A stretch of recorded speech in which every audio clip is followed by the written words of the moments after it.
There are certain things that I insist on buying used, and there are certain things that I would never buy used. Mattresses. Never. Never buy a used mattress. Disgusting. And I know people who have. That's disgusting. I've never bought a used mattress, but I have just used the mattress that was there. Of course. I mean, you do that at a hotel. You trust that the hotel mattress is going to be okay. No. I lived on the mattress. Yeah, you lived on a futon. Pretty gross. Very gross. But if you're going to have a mattress... I'm glad I didn't see who slept on that futon before me. I don't really like buying used pants. You know what I mean? It's like you go to like a thrift store and they have like pants and shorts. I don't buy used clothes, period. The only clothing item I'll buy used is a jacket. You know what I mean? Like if it's like sort of a vintage jacket or something. Yeah. Because it's on the outside. So my fiance sells a lot of her clothes. Oh, like really? Her clothes and like... Girls do that. But she's kind of like a influencer on one of those sites. Oh, yeah. She has like a ton of followers and sells a lot of stuff. And she just sold 2 pairs of my shoes for me. Who's buying shoes? I don't know. They're in good shape, but the feet are intimate, man. Gabby's like that. She'll be like, we could sell this on Facebook Marketplace. And here's what happens. Here's the problem with selling stuff. First of all, you have to get the energy to do it.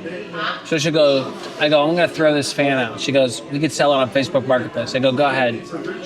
Take her 3 days to get a lighting of the fan that she likes. You know what I mean? She'll be like, oh, I gotta take a pic. Okay, move this here. She gets a picture. She puts it on Facebook Marketplace.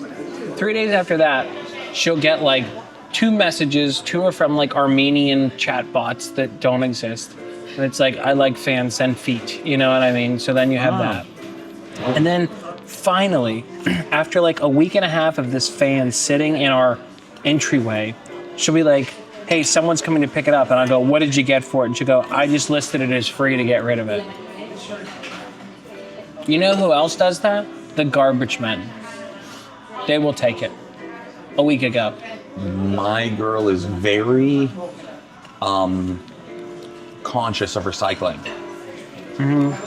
And as I should be too, but you know, everything you watch about global warming says we're already screwed. So you know what I mean? It's like, you gave me 2 weeks notice. I'm not gonna put work in. So she goes... You feel as a species we have 2 weeks notice in our job, which is the earth. Yeah, okay. Just maintaining the earth. So it's, you know, hey. So she had all of these paint buckets with a little bit of paint in them. And she said, how do we get rid of them? And I said, oh, I'll take care of it. And she goes, oh, are you going to call like a place?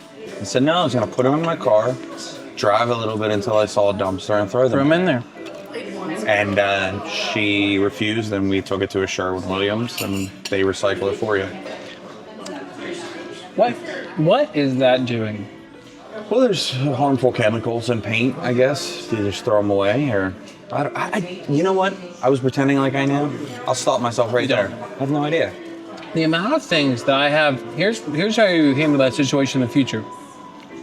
You go, hey, these cans of paint, I'll take care of them. She goes, what are you going to do? Call a place? And go, I've already called them. I called them, and I'm going to take them there now. You know what's weird? The police station used to collect old TVs. They used to have like a day. Remember that? Yeah. Where you'd bring them. And I remember I brought them for my grandparents. Same grandmother called me little shippers. He was like, hey, can you carry these 3 TVs? And they had like 20 steps. Yeah. And they were thick. And dude, it would be like remember a 19-inch TV used to weigh 430 pounds? Yeah, it was all in the back. Dude, I was like coming down these steps and I loaded my car with all these and I took them to the police station. It was the hardest work I ever did. The police station used to do TV pickup or drop-offs, like a TV roundup where they would set up and you bring your TVs and guns. You could come in and turn your gun in. Are you serious? That's fun. And then prescription pills every once in a while. They would do, like, if you had old prescription pills, you could come and like get rid of them. So then the police were just having a little party watching they were TV, popping They pills were shooting old TVs high on oxy. Shooting pistols, like Elvis. Yeah, exactly.